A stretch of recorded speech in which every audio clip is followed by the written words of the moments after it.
Tá na minha vez de falar. Tô aqui pra lembrar que fui eu. Fui eu quem dançou, cantou, gritou, tudo aquilo que nem sempre pôde ser dito. Então mesmo que me ignorem, que me apaguem, que me censurem, eu resisto. Sempre diferente, cada vez mais forte. Sou toda forma de luta. Sou luz, sou plural. Sou a cultura da diversidade, sempre presente. 29º Festival Mix Brasil. Cultura da diversidade presente.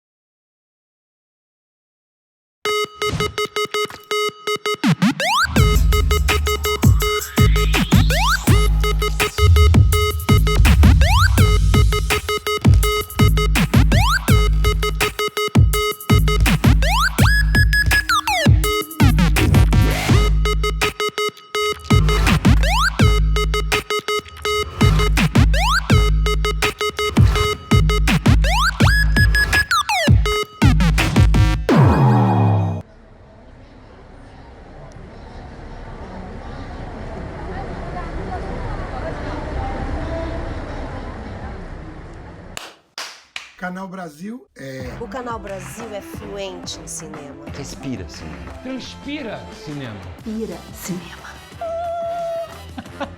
É comédia premiada. Drama de sucesso. É um filme que você não encontrava em lugar nenhum. É lançamento imperdível. E o clássico. Que nunca cansa. O Canal Brasil é real. É documental. É aquilo que não querem te mostrar. Mas que você não consegue parar de ver. O Canal Brasil é tudo isso.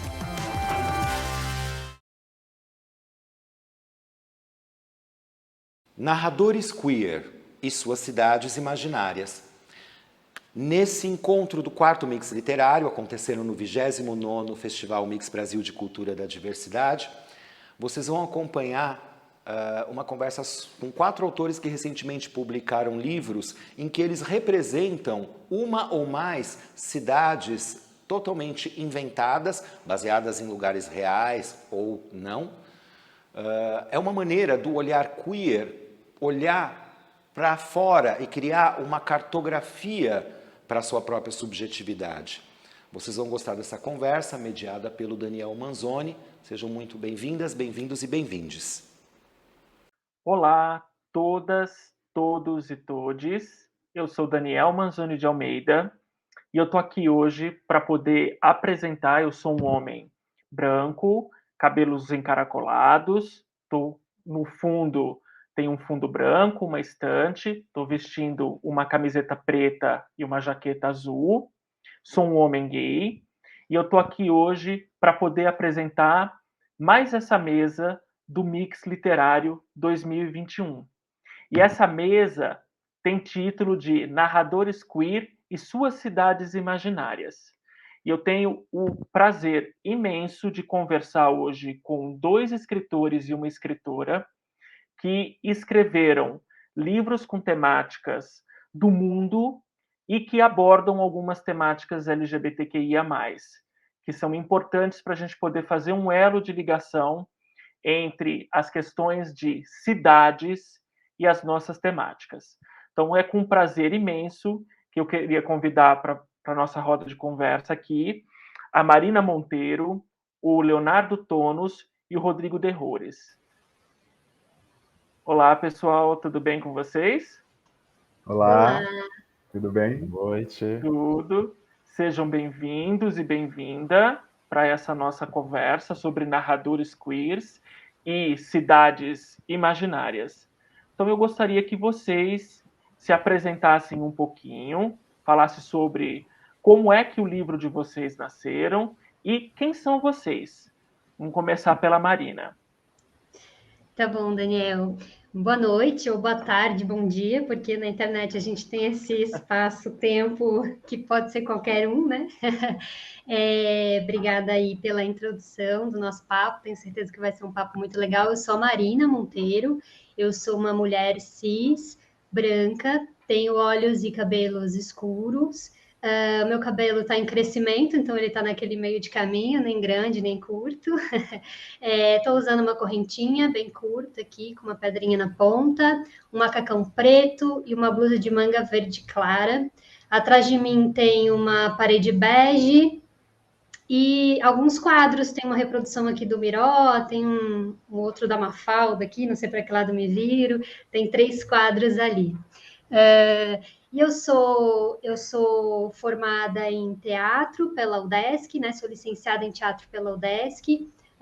No teatro eu sou atriz, trabalho como atriz, dramaturga, produtora cultural e arte educadora. A gente vai fazendo de tudo um pouquinho. Sou também escritora, escrevo sobretudo contos, né? Tenho 2 livros publicados. Um deles chama Comendo Borboletas Azuis, pela Multifoco, eu lancei em 2010, e o outro é Em Nossa Cidade Amarelinha Era Sapata, que eu lancei pela Patuá em 2019. Também estou aí terminando um bacharelado em filosofia na UFRJ, espero que em março eu consiga terminar. E é isso, trabalho com literatura, coordeno oficinas de escrita criativa, faço leituras críticas e tenho alguns textos publicados em zines, antologias, blogs e revistas. E o Em Nossa Cidade Amarelinha Era Sapata, que é o livro que a gente vai trazer hoje aqui para conversa e trocar com esses outros 2 autores tão interessantes e que eu admiro, como o Leonardo e o Rodrigo. Tenho certeza que vai ser um bate-papo muito legal. É um livro de contos, é meu primeiro livro de contos. Ele traz 18 narrativas protagonizadas por personagens lésbicas e bissexuais. É um livro que traz também a cidade quase que como uma personagem, né? A cidade dialoga e interage com essas personagens como uma personagem também. Ela não está ali só como uma ambientação e como um pano de fundo. É um livro onde eu trabalho uma estética do cotidiano, trago bastante esse cotidiano como uma estética para ele mesmo, e essas protagonistas todas muito donas dessas histórias e conduzindo essas histórias nessa interação com esse espaço urbano, com esse cotidiano. Obrigado, Marina. Leonardo? Boa noite, boa tarde, bom dia, como a Marina também disse, a gente nunca sabe na internet em que momento as pessoas estão vendo. Boa madrugada, talvez até. Então, eu vou começar me apresentando. Eu sou Leonardo Tono, sou um homem branco, cis, eu sou um homem careca.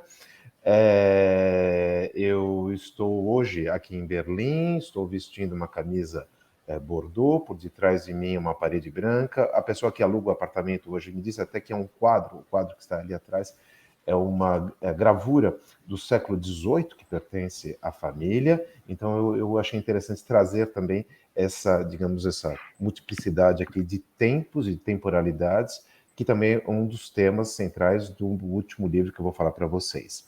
Mas, antes disso, uma apresentação muito rápida da minha biografia. Eu sou professor de literatura brasileira na Universidade da Sorbonne há mais de 10 anos, resido fora do país já há mais de 30 anos e tenho trabalho de pesquisa, sobretudo focado nas questões de representação ou não, ou ausência de representação, de sujeitos em migrância, quer seja na literatura brasileira ou quer seja nas artes plásticas brasileiras, sobretudo trabalhando nos últimos anos sobre a questão dos refugiados.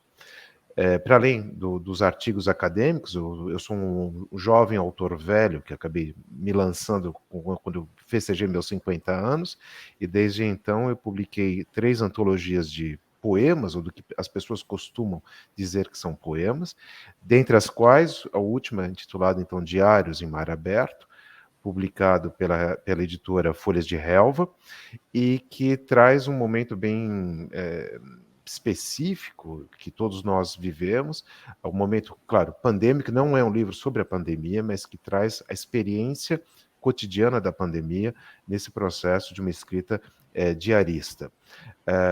Por que eu falei de tempo e de espaço? Porque justamente nesse livro há o que eu chamo do empilhamento dos tempos e dos espaços, justamente por conta do nosso momento de confinamento, e foi nesse momento de confinamento que várias reflexões minhas surgiram, de como nós nos situamos no espaço, nos situamos no tempo, quer sejamos homens, migrantes, mulheres, gays, e é claro, então, por detrás, como o Daniel disse, tem também essa perspectiva de uma dimensão LGBTQI+, em meu livro. Então é isso, gente. E o papo eu acho que vai ser bastante interessante. Muito obrigado aqui pelo convite.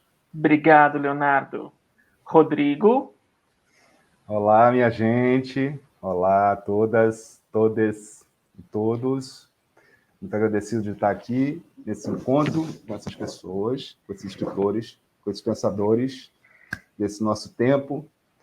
E eu sou Rodrigo Derruri, eu me considero um homem, sou um homem cis, gay, mas eu me considero uma pessoa não branca, com os meus traços aqui afro-ameríndios ressaltados, mas o cabelo mais pro liso, grisalho, eu estou usando um óculos de armação preta redondo, eu tenho um bigode que está um pouquinho cheio, também grisalho, e eu estou no quarto da minha casa, no escritório.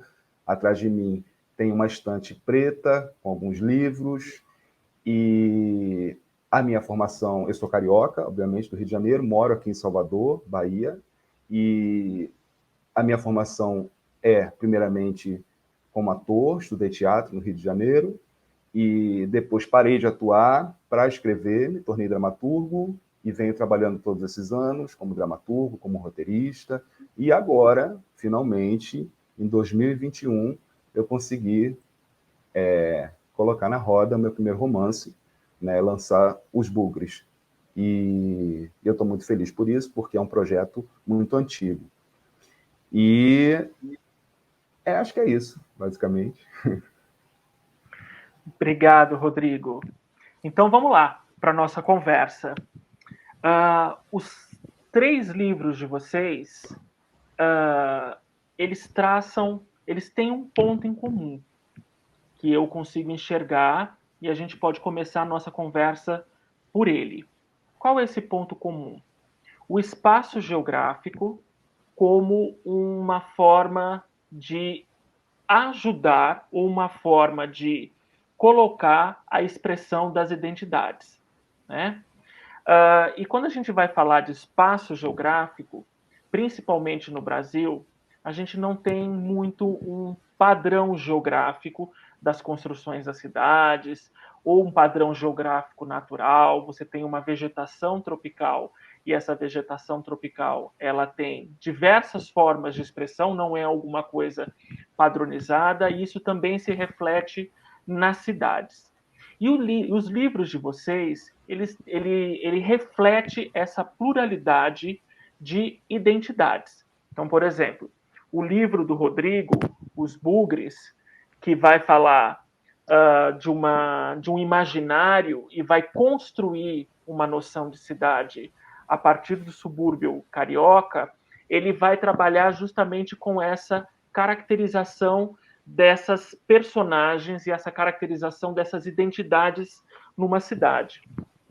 O livro da Marina tem algo que vai trabalhar, que eu consegui perceber, por meio da linguagem. Principalmente a última história, Marina, que vai dizer, que vai dar o título do livro, que você trabalha com essa questão de como as identidades podem ser construídas por meio de uma linguagem, por meio do nome de um jogo, constrói-se todo um imaginário, e por trás desse imaginário, muitas vezes traz toda uma questão de identidade e uma questão do próprio preconceito, que essa identidade ela vai ser pautada. E o livro do professor Leonardo Tonos, Diários em Mar Aberto, ele vai fazer um diálogo, ele vai ampliar esse diálogo. Ele vai ampliar esse diálogo para o mundo e vai trazer como o outro enxerga o outro, né? Como um estrangeiro, que a gente sempre vai ser como um estrangeiro do mundo. Então, esses 3 livros, eles vão dialogar com espaços geográficos, ou seja, as identidades, elas estão ligadas a esse espaço. Então, como primeira pergunta aqui, para dar o start na nossa conversa, como é para vocês pensarem os espaços que nós vivemos, os espaços que nos constituem, que vão nos constituindo ao longo da nossa vida, em relação a essas identidades plurais? Ou seja, qual a importância do lugar que a gente se constitui para a constituição da nossa identidade? Acho que quem gostaria de começar? Marina? Posso, fui convocada aqui, vou, vou assumir. Bom, eu acho que até esse último conto do livro que eu escrevi, que dá título, né, em Nossa Cidade Amarelinha era Sapata, acho que traz bem isso, e tu pontua isso bem fortemente, Daniel, que é o lugar geográfico nessa constituição dessa identidade, né? Porque Sapata, no Rio Grande do Sul, é amarelinha, é a forma como os gaúchos chamam o jogo de amarelinha. E até esse é um dado biográfico que eu emprestei da minha biografia para o livro, que eu, quando criança, entendi que sapata queria dizer mulher sapatão, né? Eu parei de chamar o jogo de sapata e passei a chamar o jogo de amarelinha. E aí eu trouxe isso para o livro e ficcionalizei, né? Criei personagens, uma outra história que girava em torno desse argumento, né? Da criança que abre mão de uma palavra, e era uma palavra que ela gostava muito, porque remetia a um jogo que ela gostava muito, se sentia muito livre jogando e muito feliz jogando aquele jogo. Mas quando ela descobre que aquela palavra traz outros significados, e que ali no caso do conto são significados que fazem que o pai não gosta, que o pai tem um imenso preconceito, que tornam o pai super violento, né, na visão da criança, que fazem a mãe gritar na janela para acabar com as vizinhas, enfim. Quando ela percebe que essa palavra tem toda essa carga de sentidos, ela abre mão dessa palavra e começa a chamar de amarelinha, que é como se chama em outros lugares.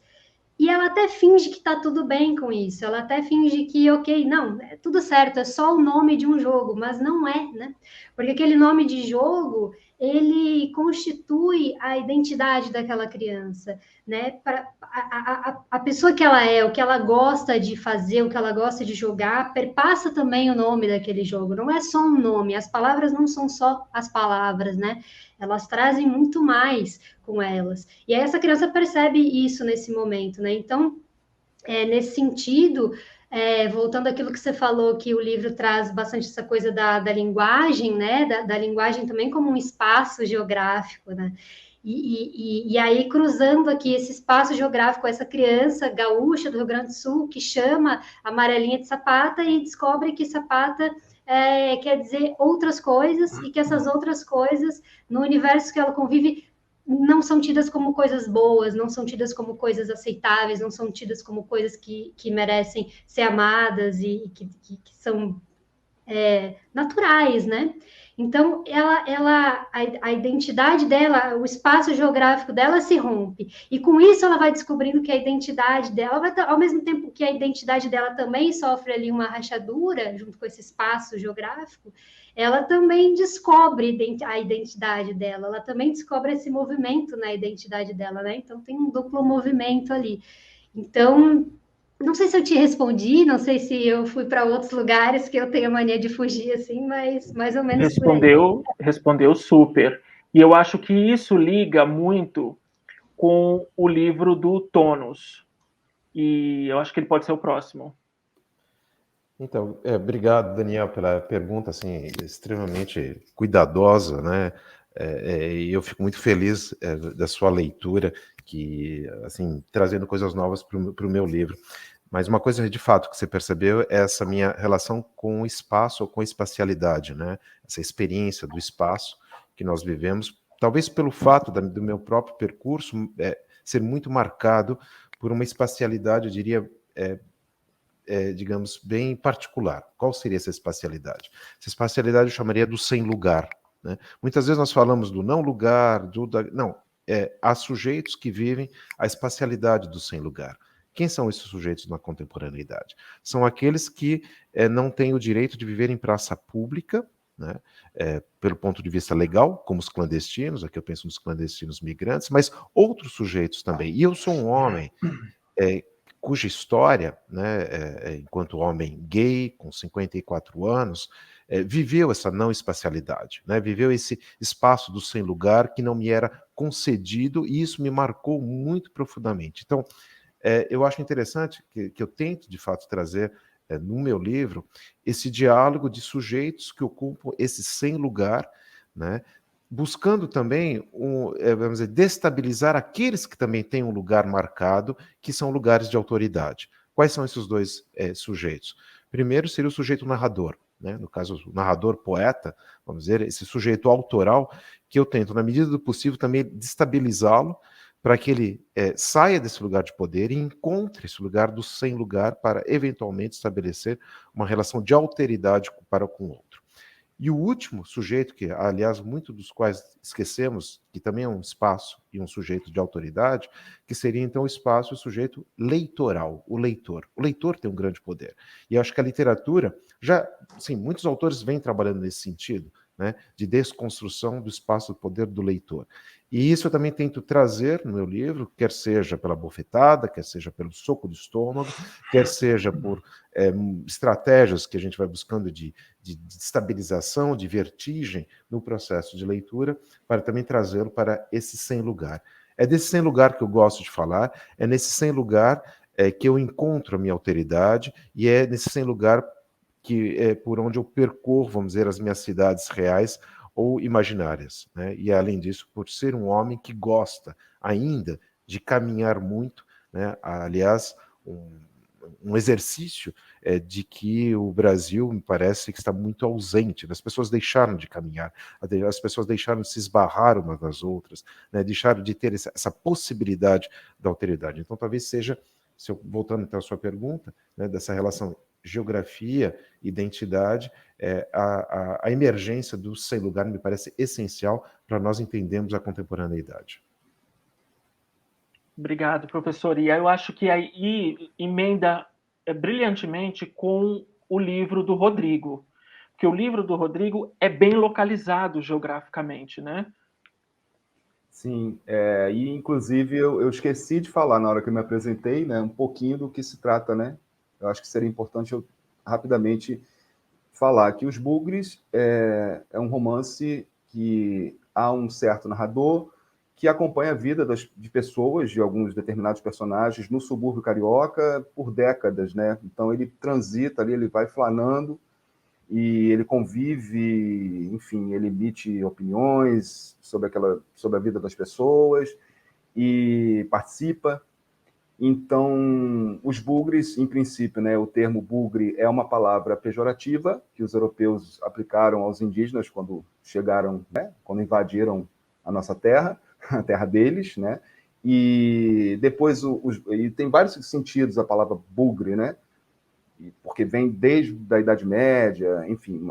Depois o termo bugre ele vai ser aplicado muito às pessoas que não são iletradas, né? Que não têm pessoas do campo, que têm uma vida chamada de vida, pessoas mais rudes, digamos assim, e acaba que continua com esse sentido pejorativo, só que no romance ele ganha um pouco eu tento subverter isso, né? Os personagens vão tentando subverter até por conta da relação com a religião, né?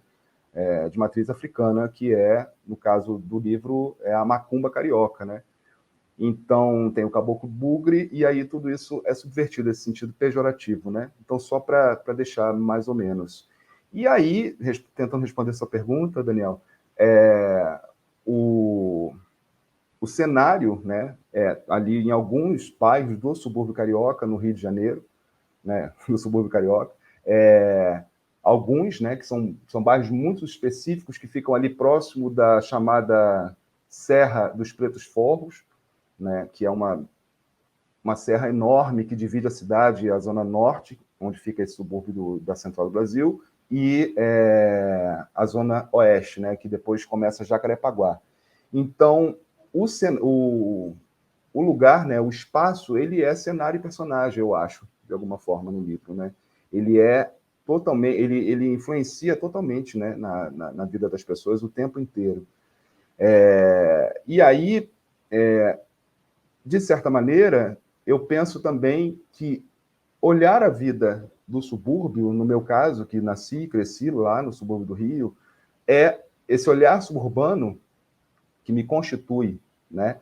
Então, isso faz uma certa diferença, né? Então, na hora de narrar, na hora de escrever esse livro, na hora de falar desse universo, é uma perspectiva que se impõe, assim, ela me constitui, né, como sujeito, porque o subúrbio do Rio ele está muito, muito longe daquilo que é chamado de cartão postal, né, da tal cidade maravilhosa, e são duas cidades praticamente diferentes, né, se a gente para ver. A Zona Sul do Rio e a Zona Norte. Então, é uma outra vida, é um lugar que muitas vezes está ali, né, em alguns determinados espaços, né, totalmente esquecido pelo poder público, negligenciado. As pessoas são, em sua maioria, pessoas trabalhadoras, né, que só saem dos seus bairros para trabalhar, atravessar a cidade e voltar e dormir e começar tudo novamente, com imensas dificuldades, né, com doença, enfim, com falta de dinheiro. A educação é muito difícil, né, a coisa...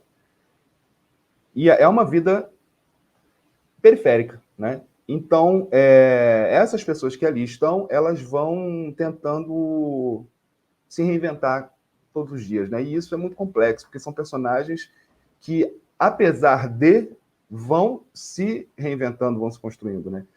E eu acho que isso tudo se aproxima muito da questão queer, né? Dessa questão de sair dos padrões. E aí, essa coisa do subúrbio de ser suburbano, porque é uma vida que a gente fica ali, ela pulsa, como diz a Raquel Souza na orelha do livro, né? Ela pulsa, a vida no subúrbio pulsa clandestina. É uma vida que transita ali entre a ordem e a desordem, né? Entre o certo e o errado. Não tem falta muita coisa. Então, esses personagens, eles são essas pessoas, né, do subúrbio, são muito complexas nesse sentido, né, de todo dia estar se reinventando. E eu acho que isso é, sim, de alguma maneira, a influência do espaço, a influência do lugar, né, o vazio, enfim. Não sei se eu te respondi, se eu fui para além. Respondeu.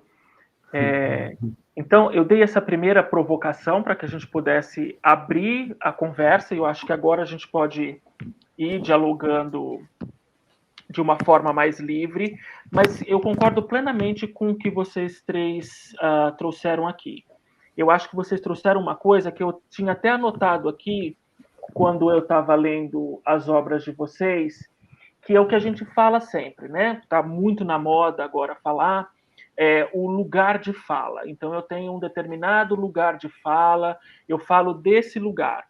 Mas, às vezes, a gente se esquece de trazer uma palavrinha ainda para esse lugar de fala, que é o lugar geográfico de fala, né? Que é aquele lugar onde, fisicamente, ele vai me ajudar a me constituir.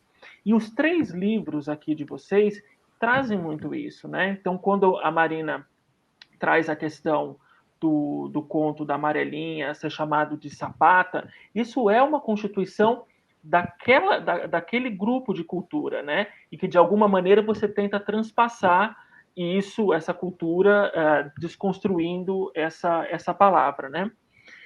E a gente vive num tempo que é um tempo, principalmente se a gente for pegar um tempo neoliberal, que é um tempo da padronização das pessoas.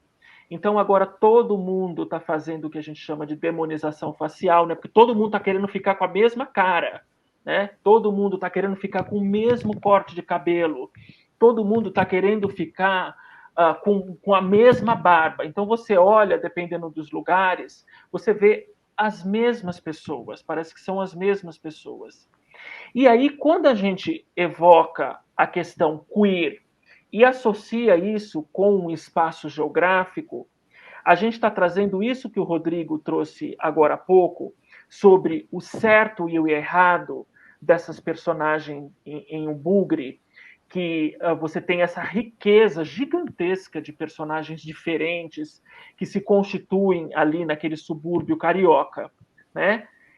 E vivendo nesse tempo neoliberal, a gente tem a imposição que é isso que o Tônus traz também, que é esse lugar de autoridade. Se você não se encaixar nesse nível de padronização, estética até mesmo, você está excluído. E o livro de vocês traz uma outra força.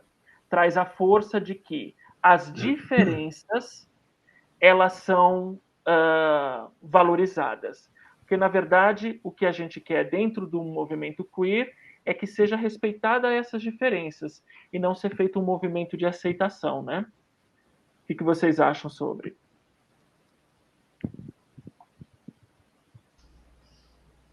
Muitas coisas aí no que você falou, Daniel, muito interessantes. Eu fico aqui, eu tenho medo de fugir, porque eu fico pensando em várias coisas ao mesmo tempo.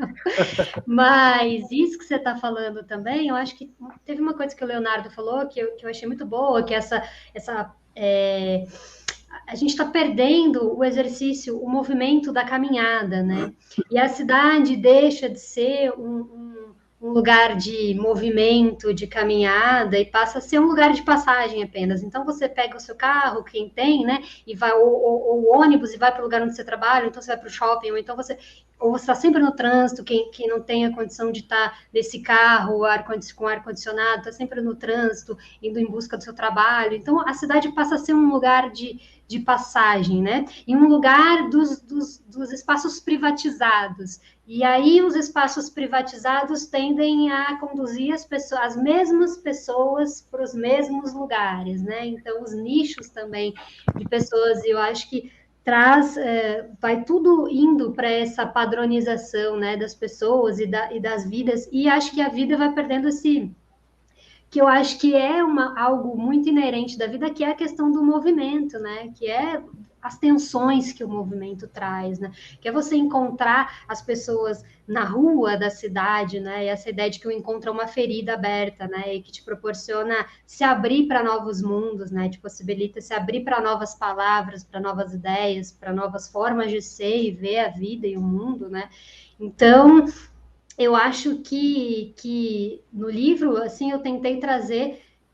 por isso, muitas vezes, tem muitas das personagens estão caminhando pela cidade ou estão em espaços públicos. Muitas histórias ocorrem em espaços públicos da cidade, porque é esse lugar do eu encontrar, né, quem é diferente de mim. Eu encontrar a vida, porque a vida é diversa. A vida não é essa padronização, né? A vida não é esses nichos privatizados onde a pessoa X vai ali, a pessoa C vai ali, a pessoa Y vai ali, né? A vida... ela está mais para esse movimento onde a gente encontra aquele que nos abre um abismo também, né? Aquele outro que nos abre um abismo e que nos mostra que a vida é muito ampla, é muito diversa, né? E que nos provoca. A gente parece que vai perdendo também essa dimensão do provocativo, né? E aí eu pensei nisso que o Leonardo falou da caminhada, porque recentemente eu li um livro sobre caminhada, chama Caminhar, uma Revolução. E aí fala muito sobre essa filosofia. Eu gosto muito da filosofia da caminhada, assim, dos filósofos que falam sobre isso, e tem tudo a ver, né? Porque o caminhar é uma resistência a essa política neoliberal, a essa ideologia, né, que você trouxe aí, que é essa ideologia do padrão, né, da fixação, das coisas fixas. Enfim, viajei aqui, mas...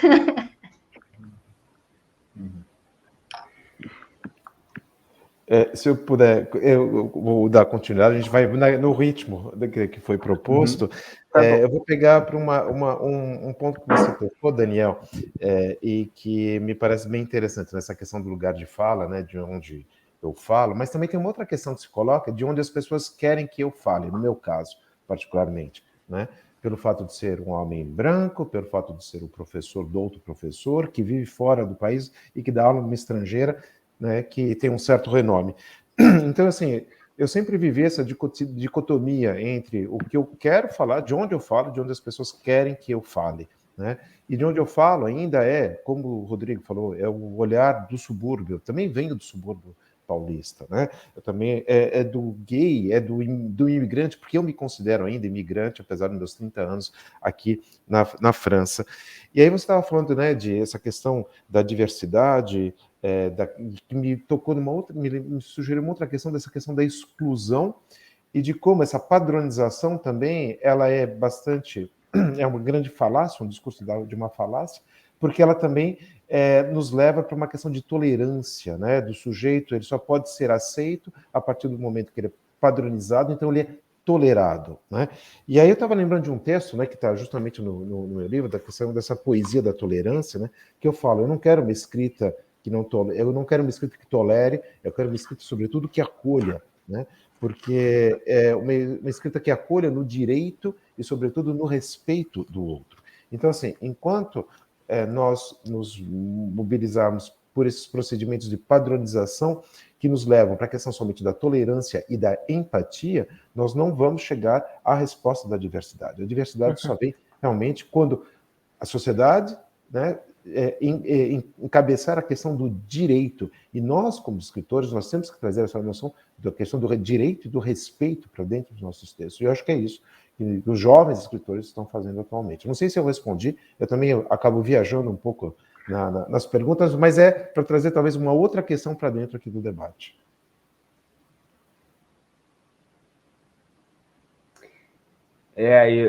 Isso é muito legal, essa questão, porque no caso desse livro que eu escrevi, o narrador, ele é um caminhante, né? Então, ele tá ali para caminhar, para ir viver, né? Se ele não caminha no meio daquelas vidas, daquelas pessoas, naqueles bairros, atravessando a serra, entrando nos terreiros, nos bares, na festa de São Jorge, enfim, se ele não faz isso, não há sentido para ele, né? Então, esse é o narrador. Então, ele já traz esse sentido dessa caminhada, né? Inclusive, ele valoriza muito essa caminhada. E o subúrbio do Rio de Janeiro, pelo menos o subúrbio da minha infância e início da adolescência, é esse subúrbio, né? Eu acho que os subúrbios, eu escrevi esse livro por uma profunda tristeza, na verdade, de ver o que o subúrbio do Rio de Janeiro, o que o Rio de Janeiro hoje inteiro se transformou, veio se transformando, né? O subúrbio da minha infância, apesar de tudo, das dificuldades, da negligência do poder público, da pobreza, enfim, apesar de tudo, eu tenho ótimas memórias também, né? A gente sempre tem boas memórias, tem coisas horrorosas, mas tem coisas bacanas. Então, o que me marca se eu lembro do subúrbio? Primeira coisa, casas de muros baixos, ruas, casinhas, fim de tarde, as crianças soltando pipa, a gente andando, sentado na porta conversando, tomando sorvete, um indo na casa do outro. Eu não tinha telefone, só fui telefone na casa da minha mãe, só foi bem mais tarde. Então, vamos encontrar o outro. Enfim, estamos vivendo nesse tempo, a gente sabe que hoje é completamente diferente, mas é algo que realmente se perde. E o que vira o subúrbio hoje, né? Ele foi virando um lugar muito hostil, muito inóspito, muito perigoso, onde as pessoas às 7 da noite já estão dentro das suas casas e a milícia tomando conta de ponta a ponta da cidade agora, né? Já era assim, piorou, enfim. É como se fosse se desencantando. Às vezes eu tenho essa impressão dos bugres, né? Pensando nele, assim, nesse narrador, a maneira que ele vai contando a história daquelas pessoas, que ele vai se intrometendo, que ele vai se desencantando até chegar no final e mudar um pouco. Que é o encantamento, é o terreiro que toca, e ele entra, e é aquela alegria, é a feijoada que se come depois da festa de São Jorge, é o samba. São coisas clichês do subúrbio carioca. Sim, todo mundo já ouviu falar nisso, né? Mas tem as suas particularidades e o encantamento, e é isso que eu acho que tem-se ali, né? Tentei colocar no romance, né? Então, esse olhar, voltando àquilo, né? O meu olhar suburbano sempre vai existir. Eu posso não estar mais lá. Então, vou botar entre aspas aqui como uma provocação, né? Esse é meu lugar de fala. Para sempre. Eu não consigo olhar para as coisas sem o meu olhar de suburbano, porque é aquele olhar de sempre, daquele menino lá que levava 2 horas para chegar na Unirio, lá na Urca, entende? Para estudar teatro. E por aí vai. E isso faz muita diferença, né? Eu sei que assim, esse é o lugar, mas esse é o meu lugar, mas é porque eu não consigo me apartar dele, né? Então... E eu acho que... Pode falar. Desculpa, termina. Não era isso, eu ia terminar aí, eu não consigo me desatrelar, né? É o que me formou. Legal. E eu acho que vocês estão trazendo uma coisa que eu tenho refletido muito sobre isso, e cada um dos livros de vocês me fez refletir mais sobre essa questão. Deixa eu ver se eu vou conseguir sintetizar isso aqui para a gente poder ampliar essa discussão. Que eu falo o seguinte, que a gente está vivendo um tempo e que existe um buraco de algo essencial nas nossas vidas, que é a vida doméstica, a partilha de uma vida doméstica. E o que eu falo em relação a essa partilha da vida doméstica?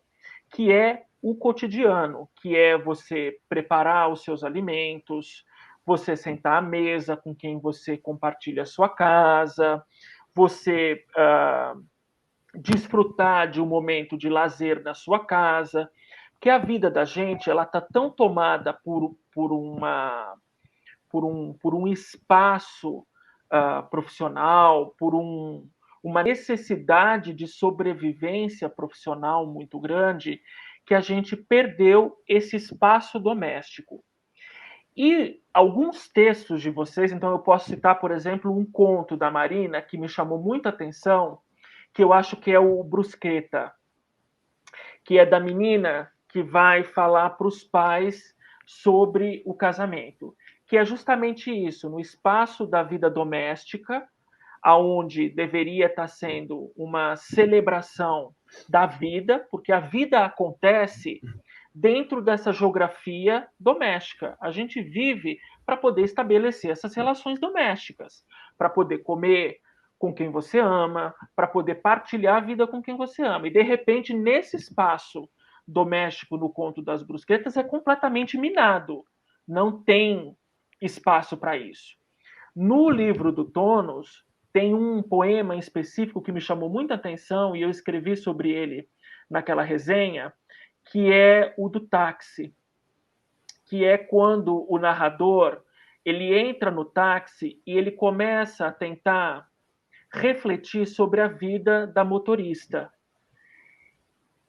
E ele tenta estabelecer ali, de forma imaginária, uma relação, tentar entender quem é aquela pessoa, o porquê que ela está ali naquela situação, qual a situação, o qual levou para ali. Então, eu tento estabelecer uma subjetividade que o mundo, a geografia do mundo que a gente vive, ela não permite.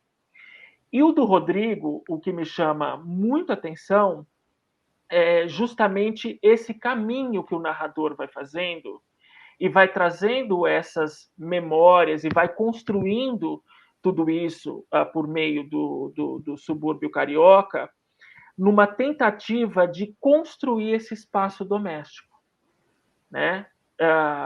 Que já não existe mais, que é como você está falando, né? Ele existe no espaço da memória, mas no espaço doméstico, por conta de toda a questão social, ele já foi deteriorado, já foi degradado, né?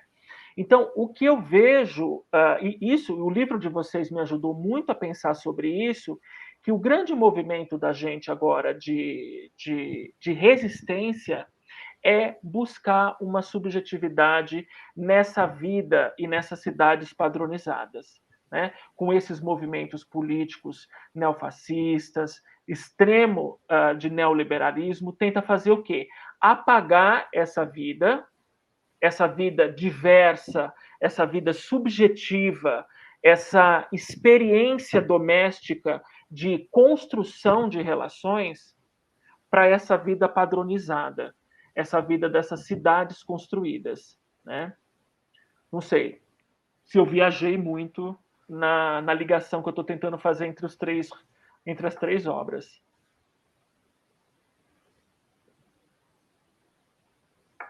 Nós vamos seguir a mesma lógica, Marina, o Tônus, ou vamos inverter agora? Continuar.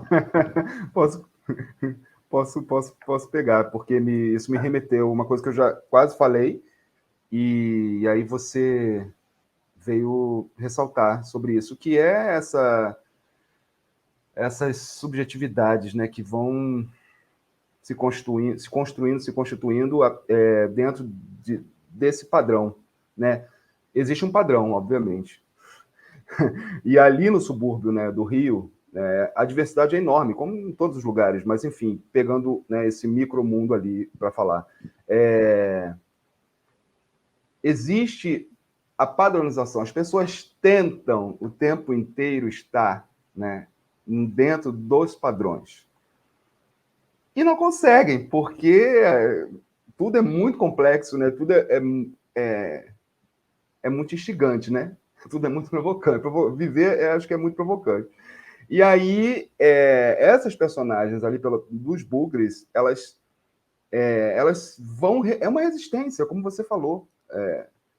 Por exemplo, a personagem Solange, né, que é uma mulher altamente desejosa e vai descobrindo a sua sexualidade na vida, ela, né, uma mulher dos anos 1940, 50, 60, e ela casa 4 vezes, sai de Salvador para o Rio de Janeiro, enfim, esperando o grande amor, e, na verdade, ela é uma mulher que se constitui ali...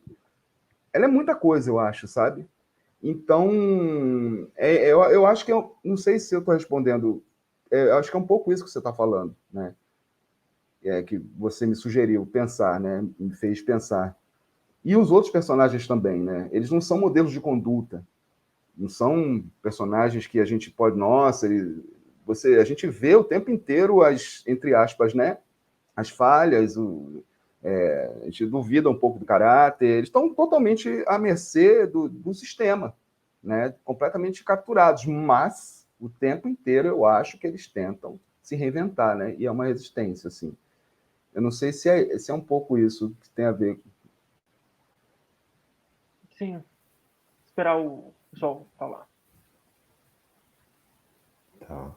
Bom, eu não vou mudar de lugar porque eu fico no meio, então para mim é mais confortável. Então, Daniel, a gente está vivendo, quer dizer, não só a padronização, eu diria, desse mundo neoliberal, mas no caso do Brasil e de outros espaços também vivendo o perigo das padronizações por conta do neofascismo, né? E eu estou aqui em Berlim fazendo uma pesquisa, e você não pode imaginar, né, o impacto de ver espaços, né? Eu tenho visitado muitos espaços da memória aqui, foi outro dia no aeroporto Tempelhof, que é um aeroporto construído pelos nazistas, que seria a grande obra nazista, e quando você entra nesses espaços e há despersonalização do sujeito diante da monumentalidade, né? Então, assim, é um perigo que nós estamos vivendo, já vivemos, que é o neoliberal, e o outro seria o neofascismo. No meu caso, assim, eu sempre tento trazer para que eu escrevo, e aquilo que eu gosto de ler, aliás, essa experiência das pessoas, dos sujeitos invisibilizados na nossa sociedade. Por um lado, porque eu mesmo fui invisibilizado, né? Com 54 anos, eu construí a minha identidade gay por empréstimo, né? O meu grande dilema enquanto homem gay é ter me construído por empréstimo. Outras identidades, eu tinha que ser como outros, né? Então, pouco a pouco, isso era uma tendência de você se invisibilizar diante da sociedade. Mas, assim, no nosso cotidiano de hoje, são várias as pessoas invisibilizadas, né? É o chofer da Uber, é a menina que trabalha no caixa de supermercado. Eu tenho por péssimo hábito de parar e dar bom dia e dar a mão para a pessoa. As pessoas se assustam com o meu gesto, né? Então, assim, eu gosto dessa literatura que traz essa voz do invisibilidade, e eu quero trazer na minha literatura esse invisibilizado, né? Do caso da taxista, foi um momento assim bastante curioso, né? Foi um daqueles dias que eu não queria voltar, estava nervoso, não tinha ônibus, que eu ando de ônibus em São Paulo, não tinha ônibus para voltar para o meu subúrbio lá em São Bernardo, eu acabei pegando um táxi. E nesse táxi, como você disse, se constrói também essas geografias da exclusão ou da proteção, a gente não sabe mais, né, em que tem esse banco que separa. E eu me lembro muito bem que naquela noite, né, eu falei boa noite, e ela me falou um boa noite, né, com um sotaque nordestino muito aprofundado, e naquele boa noite ela já desconstruiu esse espaço, ela subverteu esse espaço. Além de ter sido uma mulher com cabelo ruivo, imenso, e eu fiquei maravilhado, e ela começou a contar a história dela, de como ela tinha, como que ela morava, quando ela nasceu, na verdade, ali em Piranhas, e ela começou a contar que ela ia pescar peixe com arpão com o pai, nadando no São Francisco. Aquilo lá, para mim, ela desconstruiu uma geografia, nós estávamos em outras geografias dentro daquele táxi, dentro daquela viagem que durou 14 minutos, durou 20 quilômetros entre ali o Ipiranga e o ABC. Então, assim, eu acho necessário para mim que a literatura desconstrua esses procedimentos de padronização e que, de fato, traga o doméstico, traga o íntimo, traga a afetividade, né? E eu gosto dessa literatura que eu chamo um pouco escrita flor da pele, né? A flor da pele realmente como uma literatura que arranhe, né? Que arranhe as palavras, que até se desligue de metáforas, de tudo que é espetacular. Nós já vivemos na espetacularização. A internet nos faz tornar um espetáculo. Nós mesmo enquanto professor. Então, assim, eu gosto dessa literatura em que eu encontro o mais banal, o mais cotidiano, e que eu encontro o mais íntimo e, sobretudo, o que faz a literatura, que é, na verdade, a questão da humanidade. Eu acho que eu estou falando um pouco rápido, talvez para o nosso tradutor de Libras, viu? Daniel, achei muito boa essa provocação, assim, e nesse conto Brusquetas, pensando nisso que você falou, né, das geografias domésticas e das geografias de exclusão do mundo, nesse caso desse conto, essas geografias de exclusão do mundo invadiram a geografia doméstica, né? Essa personagem, ela se sente muito mais excluída nessa geografia doméstica, dessa família padrão, né? Dessa família... até esqueci aqui como é que é aquele termo que o pessoal fala, mas a tradicional brasileira, a família tradicional brasileira, né? Que ela tem ali. E uma família super calcada em valores neoliberais mesmo, assim, com outras perspectivas que não é a dessa filha, né? E então, no caso dela, essa geografia doméstica, ela foi reinventar em outros espaços, né? Foi reinventar, reconstruir o seu cotidiano com outros coletivos, né? Com outras pessoas, porque dentro daquele espaço ela até tenta, ela ainda vai no jantar ali da mãe para tentar convidar a família para o casamento, mas é um ambiente muito hostil, já muito padronizado, né? Que reproduz tudo que muitas vezes fala-se para os filhos queers, LGBTQIA+, que o perigo está lá fora, né? Eu estou te protegendo do mundo. E muitas vezes o mundo que mais violenta e exclui é o doméstico, né? Então, pensar nessas... Que geografias domésticas, né, as pessoas queers encontram nas suas casas de origem, né? Quais são essas geografias, né? E como reconstruí-las, né? E como muitas vezes a única maneira de reconstruir essas geografias e reinventar essas geografias é se afastando mesmo, né? Do seu doméstico, do seu local de origem e criar novos locais,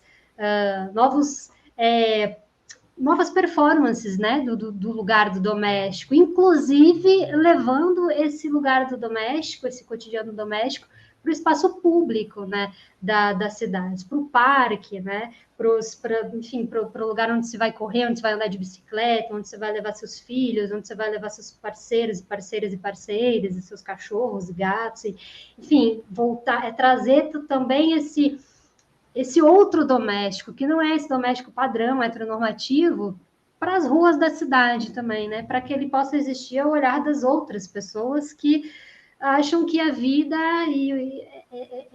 pensam só a partir dessa sua geografia de exclusão, né? Mais ou menos por aí, assim, que eu fiquei aqui pensando. Muito interessante. E, assim, na leitura do livro de vocês, eu sempre estava muito em diálogo com uma memória minha, de um filme que eu acho um dos melhores filmes brasileiros dos tempos contemporâneos, que é Aquários. Não sei se todos vocês compartilham comigo desse meu posicionamento, que eu acho que é uma obra-prima, o filme Aquários, e ele dialoga com esse tema da nossa mesa, que é até mesmo a substituição de um determinado espaço físico. Então, ali no filme você tem um prédio, que é um prédio que tem uma arquitetura de um determinado tempo, é um prédio que tem memórias, é um prédio que está resistindo, e a dona do apartamento é a única que não quer sair, que é a personagem da Sônia Braga. Ela não quer sair, frente ao assédio dessa nova construtora que quer transformar a geografia, a estética daquele bairro, porque existe essa noção de que o moderno, o novo, tudo isso precisa substituir aquilo que já existe de tradição, de memórias. E quando a gente vai falar sobre a questão queer, sobre a questão dos espaços, isso que a gente vai trazendo dos livros de vocês, que existe esse lugar de resistência, agora eu acho que a gente pode fazer uma outra vertente dessa discussão, que é a questão de ser escritor e ser escritora num Brasil onde está sendo, já faz muito tempo, mas agora ele já vai sendo invadido por um outro tipo de cultura, numa tentativa de desmoronar e numa tentativa de ceifar as nossas próprias criações, né? Então, nós temos escritores que estão falando sobre determinadas realidades e quando o sucesso editorial, muitas vezes no Brasil, é de algo padronizado, né? Vampirescos, ideias que não fazem parte do diálogo do nosso cotidiano, do nosso lugar geográfico de fala. Como eu tinha colocado, muitas vezes as nossas falas podem ser invisibilizadas, como o Tom nos trouxe, porque esse discurso contemporâneo, não, você tem que ser empreendedor de si, você tem que ser o cara que vai fazer, não é nem mais $1 milhão, mas $2 milhões antes dos 30 anos, porque agora o dólar está mais caro. Então a gente tem que corrigir pela inflação. Então você vai ser aquele cara que vai fazer os $2 milhões antes dos 30 anos. E a percepção que eu tenho, enquanto professor da área de educação, de ciências, de literatura, o que eu vejo é essa invasão e essa tentativa, esse assédio, na verdade, esse assédio de uma linguagem silenciando as nossas linguagens, que é isso que o Tono está falando. Essas linguagens que muitas vezes estão invisíveis ali. E que a gente, enquanto escritor, nessa posição em que a gente está, a gente tenta trazer para a visibilidade, né? Essas personagens do Rodrigo. Acho que o Tônus pode começar agora? Pode? Pensei que você estava dando o link. Daniel, acho que você evoca várias coisas aí, né? Assim, a questão de nós, escritores, em relação ao sistema padronizador neoliberal, nós, escritores, diante da instauração de um neofascismo no Brasil, nós, escritores, né, LGBTQI+, diante de uma heteronormatividade, né? Então, assim, só que nós, enquanto escritores LGBTI, nós acumulamos, digamos, várias outras montanhas a serem atravessadas, né? Mas, assim, tudo por detrás disso, se a gente pegar pela questão editorial, a gente nunca pode esquecer Bourdieu. A gente nunca pode esquecer que tudo isso é um campo de poder, são campos de poder, né? É o campo, é o poder, cada grupo, cada sujeito disputando o troféu, disputando esse espaço de poder. O grande problema atual é a questão de um afunilamento, e esse afunilamento por questões, vamos dizer, por conta das questões econômicas, das questões ideológicas, faz com que nós, que já não tínhamos tanta visibilidade, que não tínhamos conquistado esse espaço, digamos, mais estável, sejamos colocados para fora do campo. Essa é a grande questão. Então, assim, se você é uma escritora, né, lésbica, que mora fora de um centro, São Paulo, Rio de Janeiro, que, além disso, decide escrever poesia, você está frita. Ninguém vai ler, ninguém vai te editar, e você não vai ter voz, né? Aí também a questão se coloca uma outra questão. Para que nós escrevemos, né? Nós escrevemos para quê? Para ganhar prêmios literários, para participarmos de grandes festas literárias ou para atingir simplesmente um leitor ou uma leitora X. Né? É uma grande amiga minha que é editora, que uma vez eu também fico reclamando, nossa, nunca estou em prêmio, nunca... Não, ela falou para mim, para que você escreve? Para quem que você escreve? Né? Então, assim, nunca esqueça que o processo de escrita é para atingir, quer seja, um leitor. E a internet traz isso de bom, que, na verdade, você pode romper algumas barreiras, primeiro aquela barreira geográfica, né? Até a barreira de não estar nas grandes imprensas, chamadas grandes imprensas, que faliram, aliás, né? E você pode atingir outros públicos. Então, assim, eu não sei se eu respondi a tua questão, mas eu acho que a noção de resistência, nós já nascemos resistentes, né? E nós temos isso dentro de nós, e eu acho que isso não vai fazer com que nós tenhamos mais público, menos público, mas somente que nós tenhamos e asseguremos um público. Não sei se eu respondi muito bem a tua questão, mas eu só queria colocar talvez esse problema, que é um problema também de mercado, que é um problema, na verdade, do próprio sistema literário. Uhum.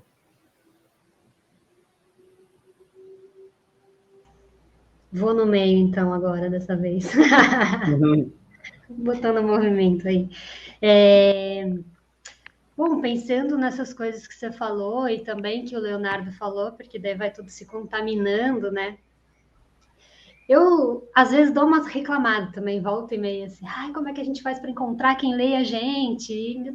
Que parece que cada vez fica mais difícil. Tenho a impressão de que nessa pandemia também, essa questão da tecnologia, da internet, ela trouxe soluções muito interessantes e muito bem-vindas, mas também jogou a gente aí nessa armadilha das redes sociais como o espaço de trabalho, como o principal espaço de trabalho, o principal espaço de conexão e comunicação, né?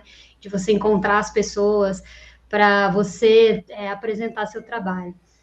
Porque essas redes sociais têm uma lógica super mercantil, né? Super capitalista, e que aí, dentro delas e dentro dessa lógica, é muito difícil, por exemplo, com um livro de contos, com personagens lésbicas e bissexuais, uma autora super desconhecida, conseguir, é uma peleja mesmo. Mas eu gosto de imaginar, assim, gosto de pensar na imagem da ruína, assim. Acho que a gente está num mundo em ruínas, e que bom que ele tem que estar em ruínas mesmo. Acho que esse mundo, a gente tem que começar a encarar esse mundo como um mundo fracassado, né? Um mundo arruinado. E aí tentar nessas ruínas encontrar as brechas, sabe? As pedras soltas que você pode tirar e criar outras imagens e criar outros caminhos, ou simplesmente abrir um espaço para você sair ali, né? Daquele enclausuramento que essas pedras te lançam a gente, né? Os nossos corpos. Então, eu gosto de ficar pensando nisso, ao invés de ficar exigindo esse lugar do sucesso, que essa linguagem que expulsa a gente exige, prefiro abraçar o fracasso ali, como os palhaços do teatro. E é isso, fracassamos, né? Enquanto coletivo, enquanto sociedade, fracassamos todos, assim, e o mundo está arruinado. E aí, dentro dessa ruína, ao invés de olhar a ruína como algo completamente ruim, né? Olhar a ruína como uma possibilidade de você... Bom, então vamos reconstruir, né? Reconstruir não no sentido de reformar, né? Reconstruir num sentido criativo mesmo, né? Vamos criar coisas novas, mundos novos, outras possibilidades. Não sei se sou muito otimista, ou estou num dia mais otimista hoje, mas sei lá, só o que vocês falaram me provocou mais por aí, assim.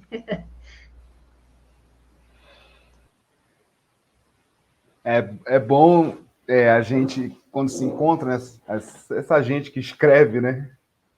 Quando se encontra, porque a gente compartilha dos mesmos sentimentos, né? Que é exatamente isso que o Leonardo falou, que a Marina falou,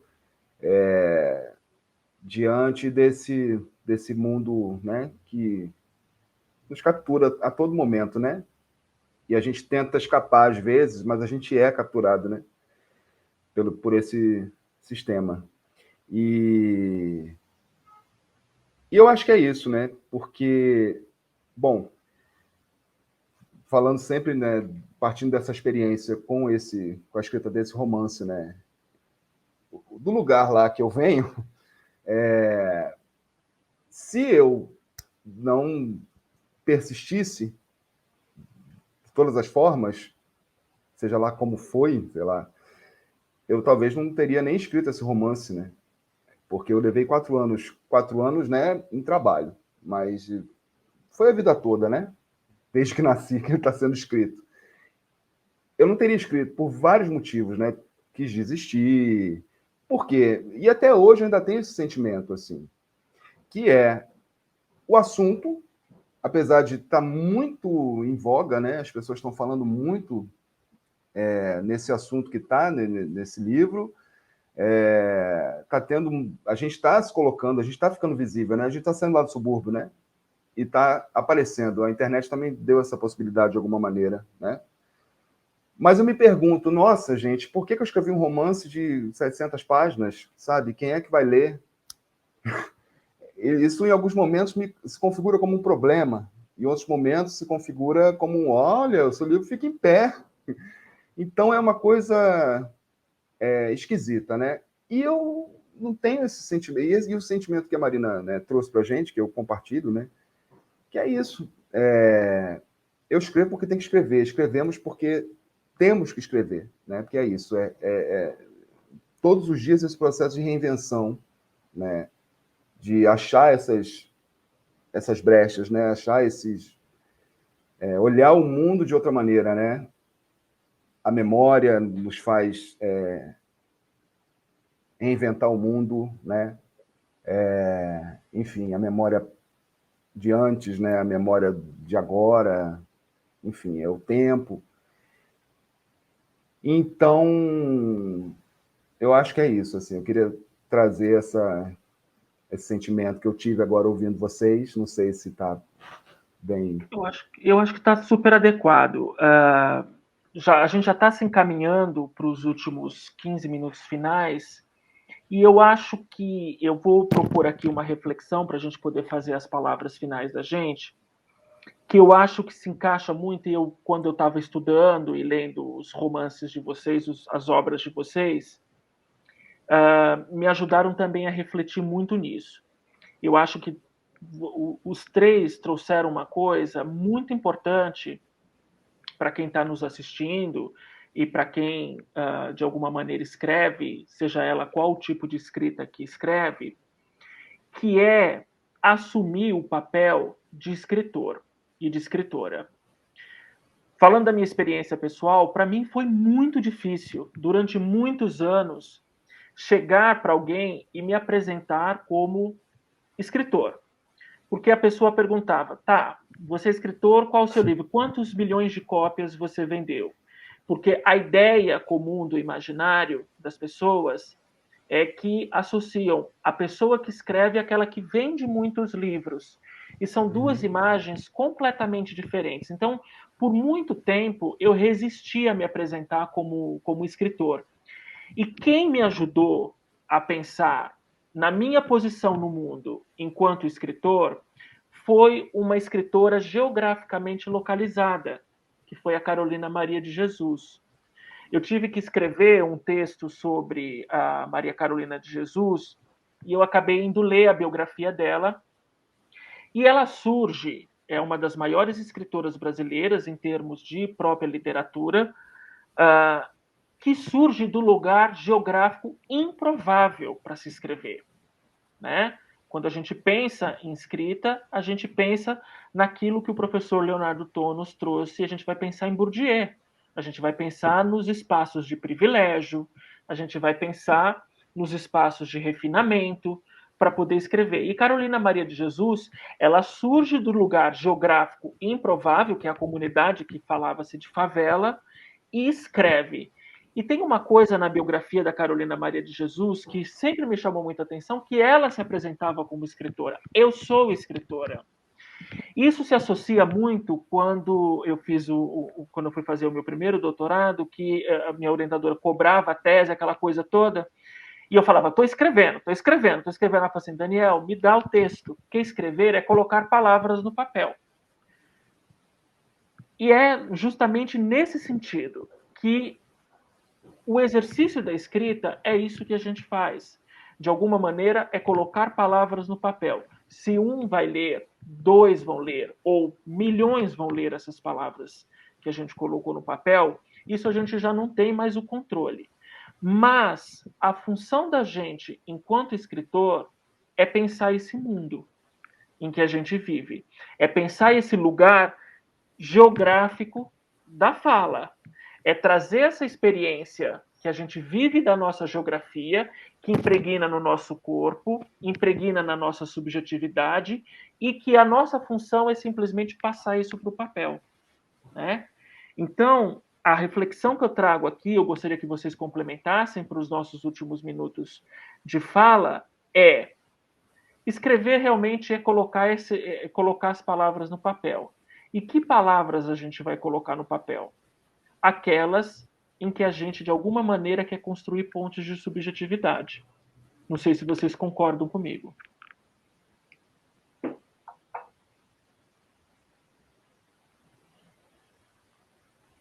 Rodrigo, pode começar, que o Rodrigo sempre é o último, né? Não, tudo bem. Eu acho isso... Eu acho que esse, para mim, assim, acho que você falou bem, assim, é o que eu penso, assim, é o que traduz a minha relação com a escrita, assim, cada vez mais, assim. Independente, né? Eu penso assim, independente de qualquer coisa, eu preciso escrever. Independente se vai ser publicado, achei bacanérrimo a Urutau escolher o livro, publicar, fiquei muito feliz, obviamente, né? Estou feliz com ele aí, mas eu não estou satisfeito, porque eu preciso continuar reinventando a minha subjetividade, preciso escarafunchando esse olhar, né, o tempo inteiro. Que olhar é esse que eu tenho? O que sou, né? O que é o meu país? O que é a minha cidade? O que é a minha infância, principalmente a minha infância, né? Que é uma coisa que eu gosto de olhar, não só a minha, mas eu acho que diz muito, né? Acho que o escritor sempre volta, né, à infância. Então, é o tempo inteiro isso, eu acho. É esse processo de reinvenção, né? De adornar o olhar, né? Adornar a escrita, construir, né? Construção, criação. É isso, a criação. Né? Aquilo que... a criação eu acho que é o momento melhor de tudo, né? Escrever esse romance foi muito doído, obviamente, mas eu tive momentos muito prazerosos também. Quis pular pela janela alguns momentos, mas eu tive momentos... né? Então é isso. A criação é incrível, né? Que a gente está lidando com o mundo.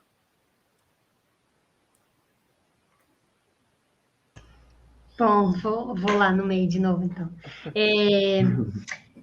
Eu gosto muito de pensar e exercitar a escrita e penso a escrita como um exercício mesmo, assim. Me interessam os processos, me interessa o exercício e gosto de pensar a escrita a partir da pergunta, assim.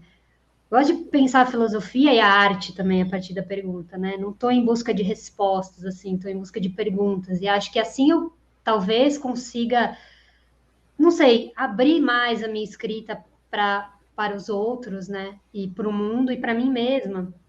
Porque também eu acho que um livro, quando ele é publicado, ele também não se finaliza. Eu acho que aí ele se abre ainda mais, né? Quando ele encontra uma pessoa leitora, esse livro vira outro, né? Ele é reescrito. Eu gosto de pensar quem lê como um coautor, né? Uma coautora, assim, e vai reescrever esse meu livro. As leituras que você, Daniel, traz aqui hoje sobre o livro me abrem tantas outras perguntas, né, sobre o meu próprio livro e dimensões que eu mesma não tenho controle, né? Eu não sei tudo que eu escrevo e ainda bem, não quero saber, assim, eu acho que é importante a dimensão do mistério mesmo, né? E da gente não ter todas as respostas, né? Eu sempre escrevo a partir de perguntas e penso que assim é uma possibilidade de a gente jogar também essa dimensão da pergunta no mundo, né? A gente tentar manter a pergunta viva, porque acho que a gente está numa era das respostas, né? Das receitas, das respostas, enfim, 10 tópicos para escrever um livro em 5 minutos, 10 tópicos para entender a filosofia de Foucault, é assim. E aí são as respostas. E eu acho que o que me interessa são as perguntas, assim, elas que me colocam em movimento e me colocam em provocação, assim, com a vida. Como o Rodrigo falou, né? A vida é tão provocativa E aí eu penso que a literatura pode ser um caminho para isso, que a escrita pode ser um caminho para a gente se provocar. E aí vou mais ou menos por aí, assim. Não sei se eu te respondi, mas foi como me chegou aqui. Léo? Bom, eu vou ter que finalizar, vai ser sempre mais complicado. Mas eu queria só retomar uma ideia que a Marina evocou, né, das ruínas, ou da ruína, a gente pode pensar na experiência da ruína. Estava conversando com o Julian Fuchs, numa outra live, e ele fala, né, que no último livro dele, ele buscou trazer uma irmandade, uma sororidade da ruína também, né, porque ele também está nessa reflexão. Ele deu tem uma jogada ali que ele falou que eu achei bem interessante, né? Caetano fala, né, tudo que se constrói já é ruína, então vamos inverter esse mote e pensar que tudo já é ruína se constrói, né? Então, assim, eu acho interessante a gente pensar, a partir desse processo de ruína, de nós fracassados, que seremos sempre os fracassados, essa reconstrução ou nova construção do mundo. Quanto à questão do escritor, para mim, assim, é um grande incógnito, né, Daniel? Assim, sobretudo pelo fato de ter começado muito tarde. Vocês são jovens, então vocês já têm anos, vocês podem fazer anos de terapia para tentar entender o que vocês escrevem, o que vocês são. E assim, no primeiro livro que eu apresento, já me rotulam de escritor e me rotulam de poeta, que é assim, como se eu fosse um outro bicho que não pertencesse nem à irmandade, à sororidade dos escritores. Eu sou uma outra coisa. Então, assim, eu me coloco realmente no que a Marina evocou aqui, que é assim, eu escrevo, ponto final. Eu sou uma pessoa que escreve. Uma pessoa que escreve, sobretudo, eu quero que a minha escrita seja uma escrita de perguntas. Eu trabalho com narrativa, mas eu tenho dificuldade de afabular.